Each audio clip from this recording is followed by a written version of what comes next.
on referrals. Maybe he introduces you directly to this person, but sometimes people will just give you the email address and say, tell him I sent you. There's a great story I've learned from one of the angel investors who does a lot of panels for us at Halcyon. He said, I know an entrepreneur who got meetings with all these investors because he would just say like, hey Tian, want to meet with you, talk to Mark Walsh, and he said, I had to meet with you. And he just drops his name. He didn't even say that. But he uses the name on the way in to get his foot in the door to get the meeting. Once you're in the room, let's go, do what you have to do. Being able to leverage people who have reference folks, even if they didn't say, I would directly introduce you, or you don't want to take up too much of their time. Flip side of this is like, don't say that and then be a jerk to this person and make them look bad, because then two people are going to be mad at you. See what I'm saying? So make sure you're still being respectful. And again, you're asking for like 15 to 30 minutes. You can be more vague in terms of timing here. And my wife reminded me of this. She was like, Mike, this isn't one of those things where you're like, here are the 3 times I can meet, which one works for you? Say, hey, is there an afternoon next week? Typically coffee chats are between 1 and 5 p.m. I don't like morning meetings, so I don't ever ask for morning coffees. And I would stick to the afternoons because it's also most people's energy level has a dip after lunch. Having a coffee chat and sharing wisdom, that's a great re-energizing thing. They're going to enjoy it. They weren't going to be that productive at the computer anyways. Throw in it'd be my pleasure. You're even advertising in the email that you will pay for the coffee, hence the need to do that.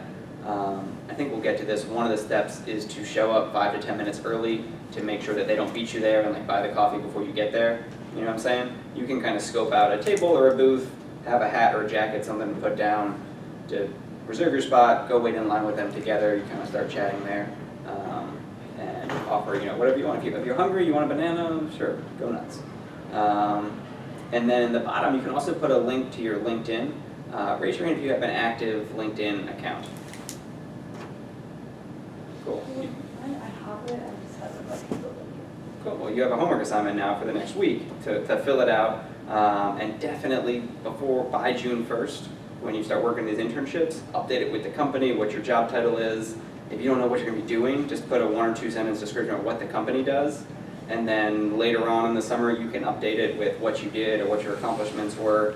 Because then if you're reaching out to people in June or July, just put your LinkedIn there so they can see what it is that you're working on. I read a few different things online. Some people said send your resume as well. I don't know that you need to send a resume, but you can. You can be like, just to share a little bit of my background, please see attached resume. I would expect everybody's resume at this point to be 1 page.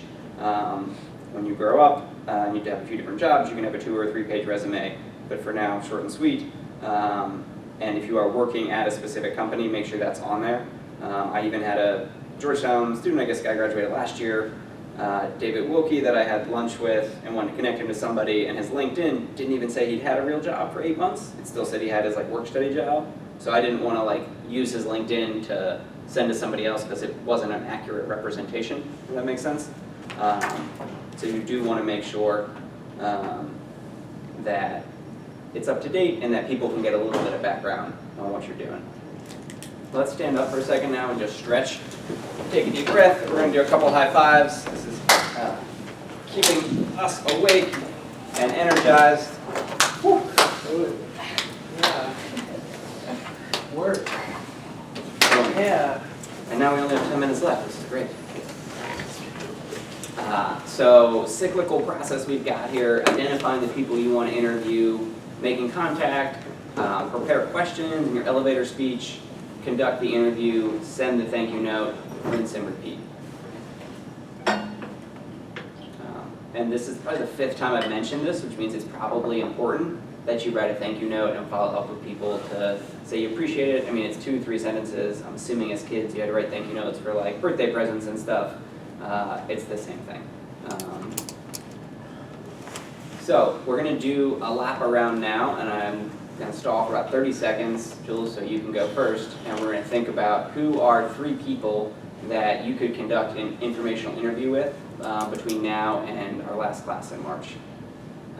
So what do you think, Jules? Can you think of some folks? So I have one Georgetown class I've been meaning to connect with for 3 years. There's also, I've been meeting with an operations person in the blockchain industry. Mhm. So I met her, and I want to meet with a technical person. Because she's operations, I want to meet with a technical person. Yep. And then the third one, I think the third one can be my CTO at my current startup. I'm sure he knows technical people. Yeah. He couples me, so I should be able to. Awesome. Well, like, I would definitely like to connect with someone within the organization that I'm like, working this summer. I'm pretty open to different departments since like I'm an accounting major, like it doesn't necessarily have to be specific to the department, so that'd be kind of interesting to get a different view a little bit. I'd be interested to connect with someone that I met at the past networking event. She worked for Lockheed Martin, and she was a grad student at Georgetown, like in the MBA program. So I'd be like curious to reach out. So she was a grad student in accounting, and she was like in the kind of finance and accounting world. And then And on that one too, like you can ask questions like, how do you use your accounting skills? And like, is what you studied as a major applicable, or do you use it, or not so much? You know, those are good questions. And it's like this may be aiming high, but I would actually like to meet with the person who interviewed me for the internship Yeah. position, which was like Aaron Smith, and he's like the founder of Savi, which that might be aiming too high, But go for it. Yeah. You might as well reach out. And something to note too, we almost exclusively talked about in-person things. These can also be done over the phone. They don't have to be in person if their offices are far away or you can't make it over their time. And it's even easier for them as well to just do a phone call. You can do a video chat and you are confident that Google Hangouts or Zoom or Skype will definitely work. Being able to see them is really useful, and like have something you're taking notes, or say, hey, I'm just going to type up notes. Over the phone is fine as well, but the more seeing their body language, the better. Cool. Those sound great.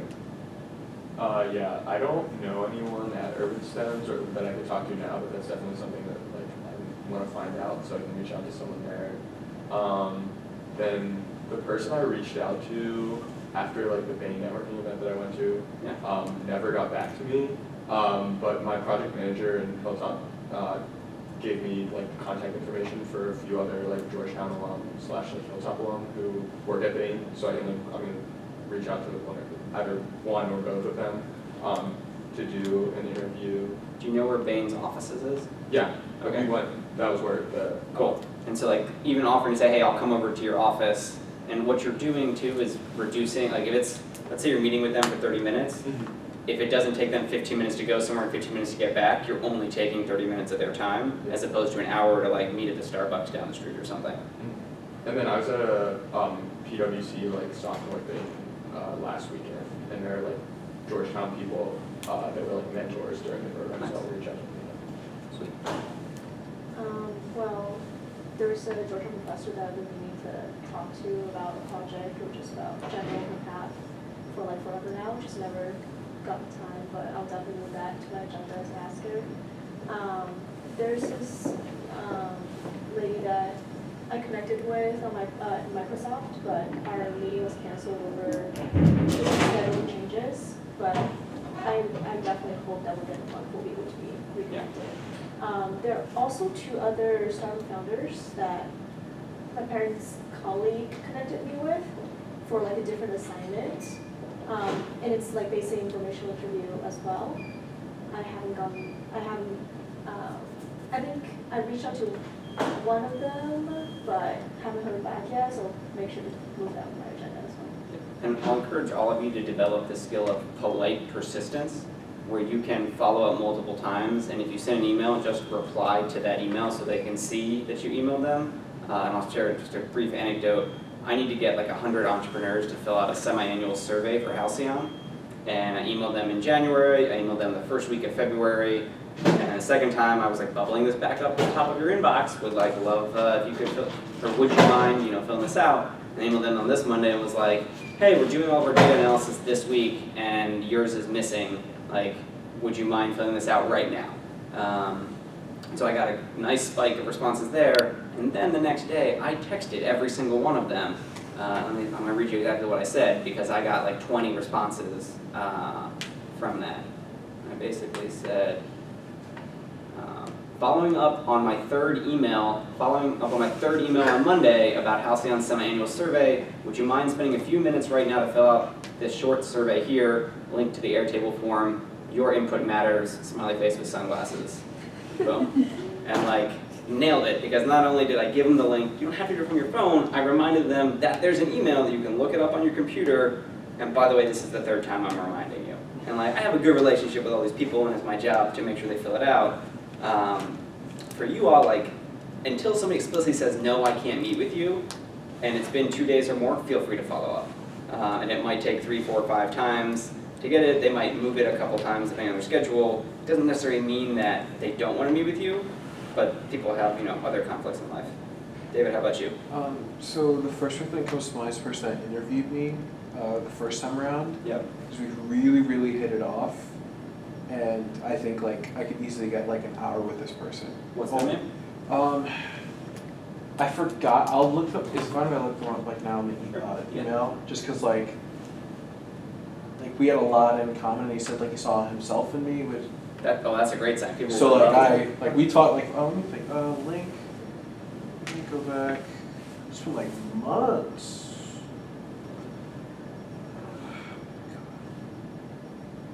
The other thing that's fun as your career goes over time, like when people look up emails for you and they see something from like 7 years ago, like I had the Singapore ambassador's wife, who I'm gonna meet again next week, forward me an email from like March 2013 and like, oh my God, look how long it's been since we've known each other. And like that just makes me happy and her happy, like, oh yes, it's been, a long time thing. Matt Helfrich? Sweet. Who are the other two? My creative writing professor that I have now for a class, just because I know I have a passion for it, and like I've always been curious like what a career in creative writing even look like. And lastly is a person I spoke with at the alumni project pitch. We had a pleasant conversation and it was fun. Cool. Brendan, how about you? There's one professor I've been meaning to talk with, my econ professor. And then second, definitely one of the people I'm going to be working with this summer. I read the bio for the founder. Seems like a really cool guy. I don't know if that's like shooting too high. Is that Matt? Yeah. Cool. And then third, I don't really have anyone in mind, but I definitely want to interview somebody who does like data analytics or like research, something like that. And I don't think it's too high to ask for the CEO and folks, and if they can't do it, they might pass you off to somebody else. That's totally fine, and be like grateful for that, and like understand maybe they're traveling in San Francisco. Like I know for a fact Matt's in San Francisco this week because I was emailing him earlier in the week, so cool. I actually had an informational interview with 2 people today. Great job, Charlie. Way to come prepared to class. And then like I have like a bunch of phone calls set up for next week. Nice. So like those people. Awesome. And who are they? How did you get in touch with them? So going through like Georgetown recruiting events. So Yeah. today we like had a coffee chat with people like working at UBS, and then next week just like people I've met and like got their business cards and followed up. Cool. And then like arranged phone calls with. Awesome. So I think in my contract, it said that I'd be working with the director of marketing at Urban Stones. Her name's Emily Bryan, so I'd hope to talk to her sometime, whether it's like before March or the summer itself. I'd like to talk to the Georgetown professor, my IR professor from last semester. To see What's IR? International relations. That's something I'm still interested in. I'm still trying to figure out what I want to do. And I'd ideally talk to an MBA student about that whole process. Awesome. And so one common theme was for professors here at Georgetown. I think that should be the easiest one. See if they have office hours, and you can just say, hey, can I come in for office hours? And whenever possible, like send them questions in advance. It means you're going to get a better response in like at least 24 hours ideally, so they can think about it, sleep on it, understand what's the purpose of this, and you don't need to like waste a bunch of time on the front end. Like you can just kind of dig in and say, hey, sent you over a list of questions, would love to kind of dive right in them and go from there. Does anybody have any questions about informational interviews before we wrap up? Cool. All right. Next week is going to be all about sales. It's going to be a ton of fun. If you haven't seen Glengarry Glen Ross, highly recommend the whole thing. This is a 7.5-minute monologue where Alec Baldwin will scare the crap out of you. Charlie, you will not be allowed to drink coffee until you close because coffee is for closers. There's 2 Anatomy of the Sales Funnel and a book report on the Closer's Survival Guide. Those are reading resources that are a bit more dense, but definitely these 3 videos are awesome and from movies. If you haven't seen Boiler Room, also highly, highly recommend. It's a great movie. Glengarry Glen Ross is from like 1994. So like today if someone was like, give me sales leads, they'd send you like a spreadsheet or a Google sheet with like contact info. In 1994, you got 2 index cards with somebody's name and phone number, and that was all of the information, and you had to go to a payphone and use quarters to call them to try to sell them like rental homes. So technology has helped with the selling process for sure. And then just to wrap up, here's a bunch of links that I used to put together all the material for this week, why they're valuable, and that wraps it up. Cool. Thank you so much. How do you feel about The Wolf of Wall Street? The book pretty or the good. movie? Sell me this pen. Yeah. Sell me this pen. Thanks, man. Alrighty.